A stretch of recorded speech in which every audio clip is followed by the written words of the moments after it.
আমাকে বলেছে আমাকে নিয়ে তিনি নাকি এক জায়গায় দাওয়াত খেতে যাবে। আম্মাজান, আপনি দ্রুত আমাকে গোসল করিয়ে দিয়ে আর উত্তম পোশাকে সজ্জিত করে দিন। আমি আব্বার সাথে দাওয়াত খেতে যাব। আমার যে আর তর সইছে না। তখন বিবি হাজরা আলাইহিস ইসলাম বললেন, সত্যিই কি তিনি তোমাকে দাওয়াতে নিয়ে যাবেন? হজরত ইসমাইল আলাইহিস ইসলাম বললেন, আপনি তাকেই জিজ্ঞাসা করে দেখুন না। এরপরে বিবি হাজরা আলাইহিস ইসলাম ইব্রাহিম আলাইহিস ইসলামের সামনে গিয়ে জিজ্ঞেস করলেন, ও আমার প্রাণের স্বামী, আমি শুনলাম আপনি নাকি ইসমাইলকে নিয়ে দাওয়াতে যাবেন। ইব্রাহিম আলাইহিস ইসলাম বললেন, হাজরা, তুমি ঠিকই শুনেছ, ইসমাইলকে গোসল করিয়ে সুন্দর পোশাকে সজ্জিত করে দাও, আমি তাকে নিয়ে এক দাওয়াতে যাব। এরপর বিবি হাজরা আলাইহিস ইসলাম ইসমাইলকে উত্তম রূপে গোসল করিয়ে সুন্দর পোশাকে সুসজ্জিত করে দিলেন।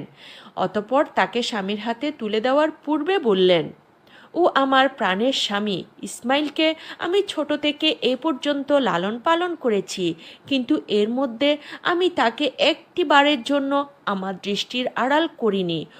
ও আমার প্রিয় স্বামী, আপনি সবসময় তাকে দেখে রাখবেন, কখনোই আপনি তাকে আপনার চোখের আড়াল করবেন না, যতক্ষণ পর্যন্ত না আপনি আর ইসমাইল আমার কাছে ফিরে আসছেন, ততক্ষণ পর্যন্ত আমি উদ্বিগ্ন থাকব এবং আপনাদের পথপানে চেয়ে থাকব। হজরত ইব্রাহিম আলাইহিস ইসলাম বিবি হাজরার এই কথা শুনে কোনো কিছুর উত্তর করলেন না। তার হৃদয়ের মধ্যে তুফান বয়ে যাচ্ছিল। তিনি মুখ ফুটে কোনো কথা বিবি হাজরাকে বলতে পারছিলেন না।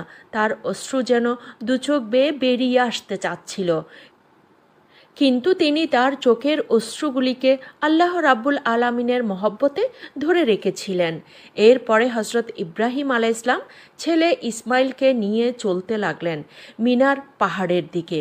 অভিশপ্ত ইবলিস যখন দেখল জাতির পিতা হজরত ইব্রাহিম আলাইহিস ইসলাম আল্লাহ রাব্বুল আলামিনের আদেশ পালন রক্ষার্থে তার একমাত্র পুত্র সন্তানকে জবাই করার জন্য দৃঢ় সংকল্প করে ফেলেছেন, তখন তার আর সহ্য হলো না।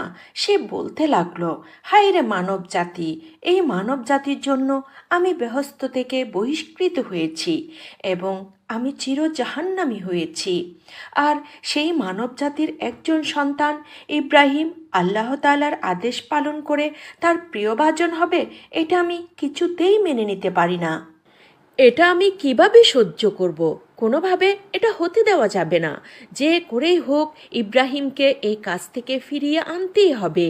তাই ইবলিস তার চক্রান্ত ও ষড়যন্ত্র বাস্তবায়নের জন্য